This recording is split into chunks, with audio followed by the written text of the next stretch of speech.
النبي صلى الله عليه وسلم ما أوحي إلي أن أجمع المال وأكون من التاجرين ولكن أوحي إلي أن سبح بحمد ربك وكن من الساجدين واعبد ربك حتى يأتيك اليقين.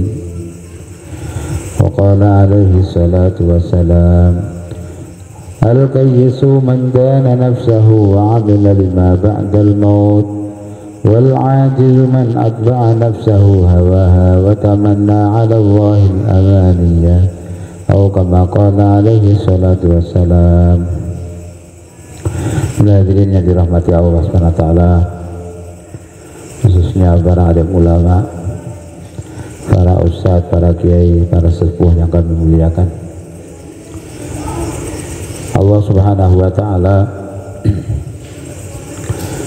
telah menurunkan ilmunya melalui baginda Nabi Muhammad sallallahu alaihi wasallam untuk keselamatan umat manusia, agar manusia terselamat dari kesusahan, terselamat dari bahaya, terselamat dari musibah dunia dan akhirat, dan mendapatkan kebahagiaan, kesuksesan, keselamatan di dunia dan akhirat. Untuk itulah Allah Subhanahu wa Ta'ala telah turunkan ilmunya melalui baginda Nabi sallallahu alaihi wasallam. Kalau sering kita mudzakarah apa itu ilmu, segala petunjuk yang datang dari Allah melalui Rasulullah sallallahu alaihi wasallam. Para nabi alaihi salawat wa taslimat menjalani kehidupan dengan ilmu itu, maka Allah muliakan mereka.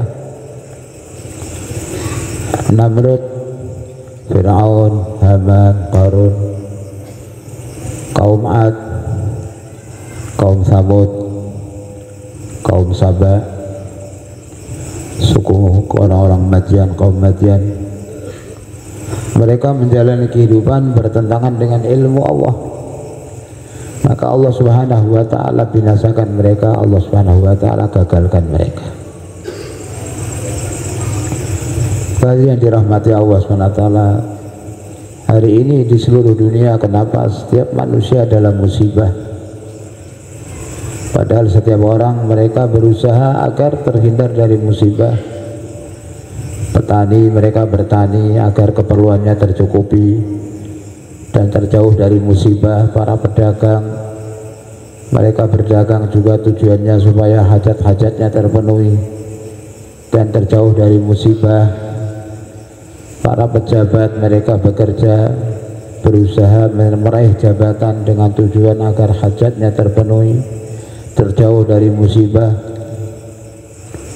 Para insinyur, mereka sekolah belajar supaya menjadi insinyur, menjadi ahli teknik, menjadi arsitek agar terselamat dari musibah, hajat-hajatnya terpenuhi.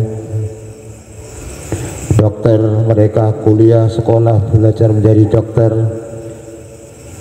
tujuannya agar hajatnya terpenuhi dan jauh dari musibah. Hadirin yang dirahmati Allah Subhanahu wa Ta'ala, tapi nyatanya buktinya hajat-hajat tidak terpenuhi dan musibah tidak jauh. Kenapa? Karena setiap orang yang bekerja di bidang masing-masing, mereka berjalan mengikut ilmunya, tidak mengikut ilmu Allah Subhanahu wa Ta'ala. Dokter, mereka menjalankan kedokteran mengikut ilmu dia, bukan mengikut ilmu Allah. Pedagang, mereka menjalankan perdagangan ikut ilmu dia, bukan ilmu Allah. Nah, selain ilmu Allah Subhanahu wa Ta'ala, ya ilmunya Yahudi dan ilmunya Nasrani. Orang-orang Yahudi, orang-orang Nasrani, mereka paham betul asas kekuatan umat Islam. Kapan? Apabila umat Islam semuanya, karena ilmu itu bukan monopoli, bukan harta kekayaan ulama saja. Ilmu memang Allah berikan kepada ulama, tapi agar ulama menyampaikan ilmu itu kepada semua lapisan umat, sehingga setiap umat, pedagangnya mereka terselamat dari musibah, petaninya terselamat dari musibah. Kalau orang Yahudi Nasrani mereka tahu betul di mana letak kekuatan umat Islam, maka mereka berani menggelontorkan dana uang triliunan hanya untuk agar ilmu mereka dipelajari oleh orang-orang Islam, agar ilmu mereka yang berlaku di atas permukaan bumi, agar ilmu pengetahuan mereka yang dipelajari siang malam oleh orang Islam, anak-anak orang Islam, sehingga kalau sudah anak-anak orang Islam mereka meninggalkan ilmu Allah, sibuk dengan ilmu mereka, maka Allah tidak akan bersama umat Islam. Triliunan Pak, bukan hanya miliaran. Triliunan digelontorkan Yahudi Nasrani hanya agar tujuannya apa? Agar ilmu mereka itu laku. Hari ini di negara-negara Islam, contoh taruhlah Saudi Arabia, satu-satunya negara yang kita harapkan, tapi di sana sekarang setiap orang Islam di sana pun berjalan mengikut ilmu Yahudi Nasrani, bukan ilmu Allah lagi. Nah, sebut nama negara-negara Arab, negara Timur Tengah, Pakistan, Bangladesh, Irak, Syam, Jordan, Indonesia sebagai negara dibangga-banggakan mayoritas Islam. Hari ini kita semua berjalan bukan dengan atas ilmu Allah, tapi kita berjalan atas ilmu Yahudi Nasrani. Hal itu yang membuat ditaskil 4 bulan itu berat.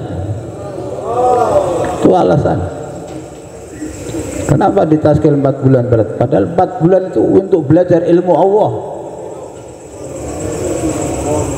Untuk ditaskil keluar 4 bulan agar belajar ilmunya Allah, beratnya bukan main umat hari. Setiap orang 4 bulan, padahal untuk jadi dokter 16 tahun 18 tahun, untuk belajar ilmu Yahudi Nasrani, untuk belajar ilmunya Allah 4 bulan, berat. Yang dirahmati Allah Subhanahu wa ta'ala. Padahal ilmu Allah inilah sumber. Dengan sebab kita belajar ilmu Allah, maka seluruh pintu-pintu musibah akan tertutup. Akan membuka seluruh pintu-pintu rahmat Allah Subhanahu wa ta'ala. Pintu-pintu rahmat Allah akan terbuka. Ilmu Allah yaitu apa? Ilmu Allah yang pertama, dasar daripada ilmu yang Allah turunkan melalui anbiya alaihi salawat wa taslimat. Yang pertama, dasarnya, pondasinya adalah ilmu tauhid, ilmu iman. Ilmu la ilaha illallah ini asas. Kemudian 4 macam ilmu: ilmu ibadah, ilmu muamalah, ilmu muasyarah, ilmu ma'ash. Perhiasannya ilmu akhlak. Ilmu akhlak perhiasannya, pondasinya ilmu iman, tauhid, dan 4 macam ilmu. Itulah ilmu yang dibawa anbiya alaihi salawat wa taslimat. Ilmu Allah yang dibawa seluruh nabi, 124.000 nabi rasul, dasarnya ilmu iman, ilmu tauhid. Kemudian ilmu tentang ibadah, sholat, puasa, zakat, haji, dan ibadah-ibadah sunnah lainnya.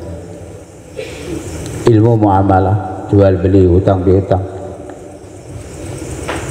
Sebagian ulama mengatakan ilmu muamalah lebih dulu daripada ilmu ibadah, karena tanpa muamalah yang benar, ibadah kita nggak akan diterima oleh Allah.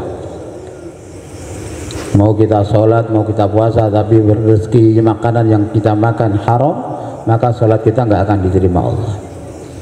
Ibadah kita nggak akan diterima oleh Allah SWT. Ibarat kita makan ya daging babi, yang kita kasih ke istri kita, anak kita, daging babi. Tapi kalau kita dapatkan rezeki yang halal, maka seperti kita ngasih makan keluarga kita daging kambing yang disembelih dengan cara yang benar, ikan, makanan-makanan yang halal. Dari mana Nabi Shallallahu Alaihi Wasallam menggambarkan satu orang dia musafir, rambutnya acak-acakan, badannya, pakaiannya kotor, lalu dia berdoa, Allah Enggak, Nabi bersabda, dari mana doanya akan diterima, dari mana permintaannya akan diterima oleh Allah, sedangkan makanannya haram, minumannya haram. Inilah pentingnya menjalankan muamalah dengan ilmu, ibadah dengan ilmu. Ibadah tanpa ilmu gak akan diterima Allah. Mau ibadah seperti apa? Harus dengan ilmu. Maka belajar ilmu. Nabi SAW ketika menghantar Sayyidina Mu'adz bin Jabal ke Yaman, maka Nabi berpesan, dakwai mereka supaya masuk Islam. Setelah mereka masuk Islam, ajari mereka sholat. Pertama sholat, ajari mereka cara berwudu. Sholat dengan segala perlengkapannya, istinjaknya, wudunya, semua diajari. Nabi SAW sahabat mengatakan, mengajarkan kepada kami doa tahiyat, doa tasyahud, sebagaimana Nabi SAW mengajarkan kepada kami khutbah. Atau sebaliknya, Nabi mengajarkan kepada kami khutbah masnunah, khutbah nikah, khutbah innal hamdalillah nasta'inuhu wa nasta'in, seperti sebagaimana Nabi mengajarkan kepada kami itu, seperti itu Nabi mengajarkan kepada kami bacaan tasyahud. Belajar ilmu penting.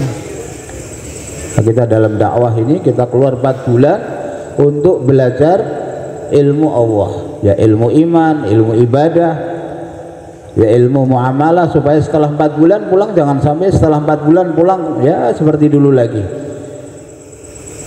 Yang main suap masih tetap main suap, yang main riba masih tetap main riba, nggak ada perubahan. Bukan itu yang dimaksud. Bagaimana setelah kita keluar 4 bulan, setelah wabsi, setelah pulang, maka total. Kalau memang dulu karena kesalahan kita terlibat riba, langsung putus. Jangan sampai dilanjutkan lagi. Di sini mana wa may yattaqillaha yaj'al lahu makhraja wa yarzuqhu min haitsu la yahtasib. Siapa yang bertakwa kepada Allah, yang dia meninggalkan akad yang riba, dia meninggalkan transaksi riba, dia pilih yang halal, lalu akan datang kesempitan, Allah akan beri jalan keluar dari kesempitan. Ini Allah SWT, muamalah yang betul, dagang yang betul, jangan di dalamnya ada sumpah palsu, ada menipu dan lain sebagainya. Ini hadirin dirahmati Allah Subhanahu wa ta'ala. Ilmu muasyarah. Ilmu muasyarah, bagaimana muasyarah kita, hubungan kekeluargaan kita, mengikut ilmu Allah Subhanahu wa ta'ala, bukan ilmu orang, bukan kata orang, bukan tradisi. Memang berat di sini, tapi muasyarah kita, wa ashiruhunna bil ma'ruf, dan gawilah istri kalian dengan cara yang baik. Cara yang baik yaitu dengan syariat Allah Subhanahu wa ta'ala, dengan syariat Allah, dengan ilmu Allah, bukan dengan ilmu kita.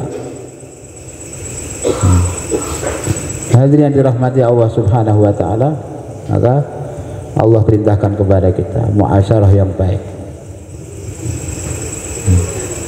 Dan dari sekian, yang paling rumit memang ilmu muasyarah, kehidupan muasyarah. Tapi yang paling langka ilmu ibadah, ilmu akhlak. Yang paling langka itu akhlak, tapi yang paling sulit muasyarah.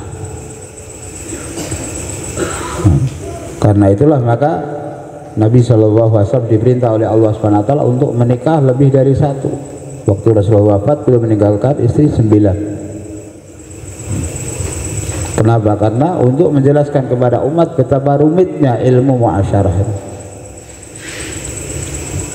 Hidup berkeluarga itu rumitnya. Suami istri, orang tua dengan anak, itu paling rumit. Di zaman jahiliyah itu orang tua bermain-main, bersendaguru dengan anak itu aib. Maka untuk menghilangkan itu Rasulullah main-main dengan cucunya, main kuda-kudaan dengan cucunya. Kadang cucu Sayyidina Hasan Husain digendong, diciumi, itu wah, Bagi orang Arab itu aib.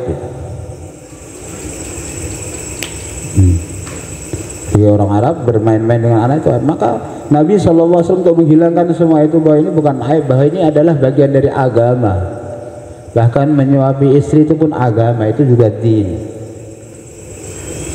Untuk menjelaskan muasyarah di zaman jahiliyah itu serba aib. Maka waktu Nabi SAW, ada satu orang datang kemudian melihat Nabi memangku Sayyidina Hasan, Sayyidina Husain, ya Rasulullah, engkau seorang Nabi masa mangku anak? Emang kenapa? Saya punya anak 10, gak ada yang saya pangku, kata dia. Kata Nabi, siapa yang tidak menyayangi manusia, Allah gak akan menyayangi dia. Siapa yang tidak menyayangi manusia, maka Allah yang di langit gak akan menyayangi dia. Irhamu man fil ard yarhamkum man fis sama. Sayangi yang di bumi, maka yang di langit akan menyayangi kamu. Hadirin yang dirahmati Allah SWT, ilmu muasyarah berkeluarga itu juga ada ilmunya. Tapi hari ini kita mengikut bukan ilmu Allah, tapi tradisi. Yang masih kita anut itu tradisi. Dalam kehidupan umat manusia, 3 persimpangan muasyarah yang paling berat: kelahiran, pernikahan, kematian. Ini kita masih ikut tradisi. Kita lahir masih ikut tradisi, acara-acara tradisi kelahiran, selamatan. Ya kalau itu ada sahabat lahir, ya lahir didoakan. Yang sunnah itu dikerjakan, dikasih nama, dipotong rambutnya, dikasih diakikoi, ditahnik, itu yang sunnah dikasih nama. Sedangkan pesta-pesta yang lain, terus setelah itu nanti besar, ulang tahun, nah itu udah gak ada dalam Islam. Tapi kita masih jalankan. Janganlah orang awam, ulama kiai pun masih seperti itu. Ini ulang tahun cucu saya, ulang tahun anak saya. Memang itu bertentangan dengan syariat. Kalau dicari ya nggak bertentangan, Bang. Tapi tradisi itu tradisi, dan lebih bahaya itu tradisi orang-orang Yahudi Nasrani yang lebih berbahaya. Kalau kita nggak mengadakan kan nggak apa-apa, tapi kita adakan ulang tahun, pesta, undang teman-teman, terus nyanyi Inggris lagi, ya.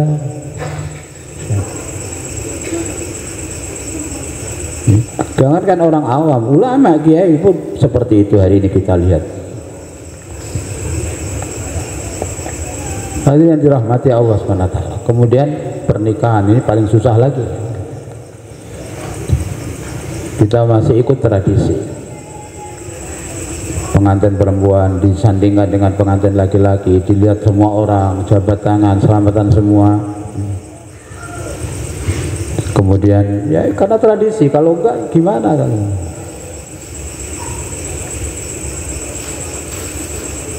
Kita tidak menjalankan muasyarah, kita mengikut ilmu Allah, tapi kita mengikuti ilmu Yahudi Nasrani. Dari mana Allah akan menangkan? Pada saat orang Islam, umat Islam mengamalkan ilmu Allah, saat itu Allah akan naikkan orang Islam, dan Allah SWT akan jatuhkan orang-orang non-muslim.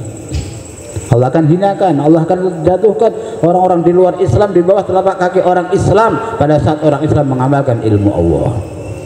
Tapi kalau orang Islam masih ikut-ikutan ilmu mereka, gak akan Allah menangkan umat Islam.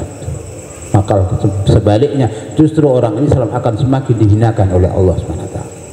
Untuk belajar ilmu itu 4 bulan, Pak. 4 bulan. Enggak 4 bulan itu susah mau seperti itu. Mau misah tamu laki-laki sama wanita itu susah kalau enggak 4 bulan.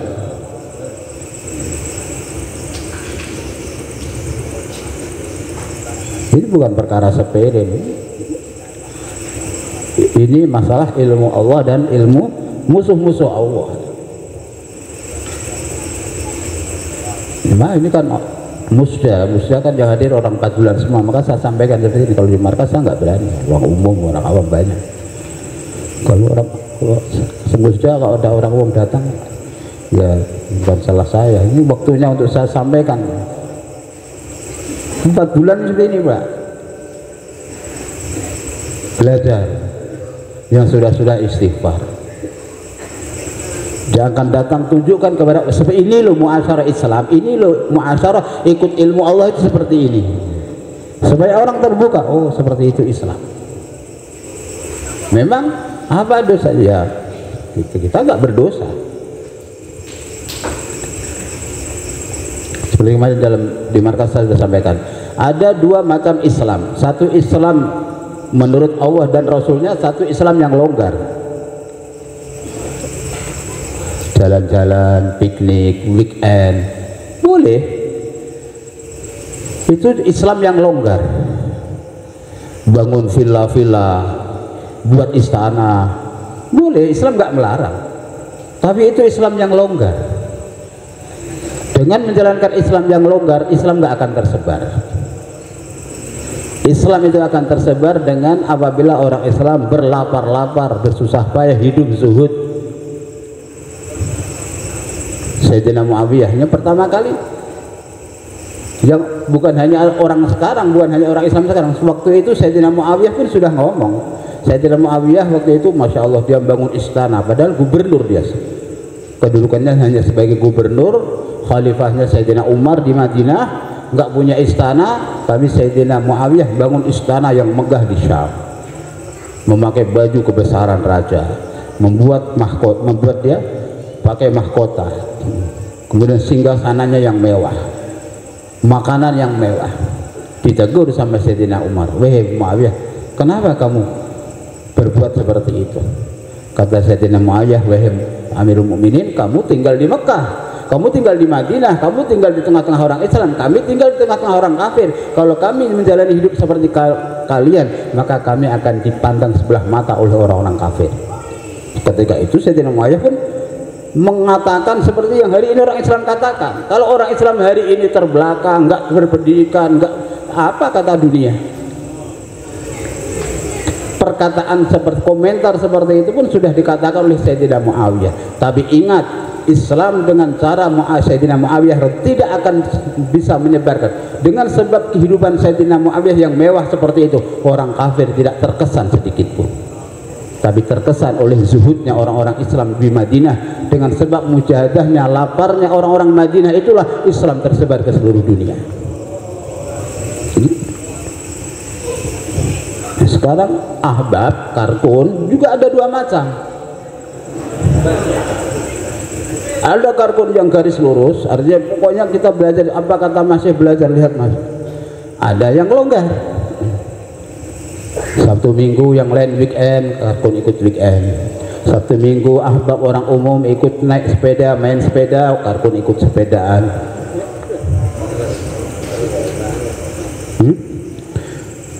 Orang-orang biasa Sabtu Minggu shopping ke mall, oh, ahbab juga shopping ke mall. Tapi membawa mereka pelan-pelan Pak. Kalau istri masih mizatnya seperti itu, ya pelan-pelan dibawa. Orang umum kalau liburan pergi ke Singapura, Malaysia belanja, ahbab juga sama ikut belanja Singapura, Malaysia kalau pas lebaran. Apa haram? Boleh, silahkan, halal. Tapi dakwah dengan kelonggaran itu gak akan jadi asbab hidayah. Sudah paham? Keluar jalan Allah, rutenya kemana? Ke satu negara. Kalau di sini saja kita nggak bisa lihat tuh jalan sana, jalan ke negara-negara yang lain. Haram? Boleh, nggak ada dalam dakwah ini haram nggak. Tapi dakwah dengan kelonggaran seperti itu nggak akan jadi asbab hidayah. Bagi dirinya aja nggak tahu. Nah, kan kemarin di markas kan sempat ramai waktu ada satu jemaah taskil negeri jauh, karena suatu hal nggak bisa lanjut, ditarik ke Indonesia. Mereka siap ke negara yang lain, kita taskil dalam negeri. Marah-marah nggak mau, kami kan jemaah negeri jauh, kenapa ditaskil ke dalam negeri? Padahal rute dari Nizamuddin memang negara itu saja. Ya bilang jemaah yang lain boleh, kenapa kami nggak boleh? Ketika itu saya baru ingat, waktu itu kami taskil ke Suriname. Karena suatu hal ya, ketika itu bisa mudah dari Suriname ke Guyana mudah. Orang sana pun kalau mau Pak bisa ke sana, bisa nggak mau.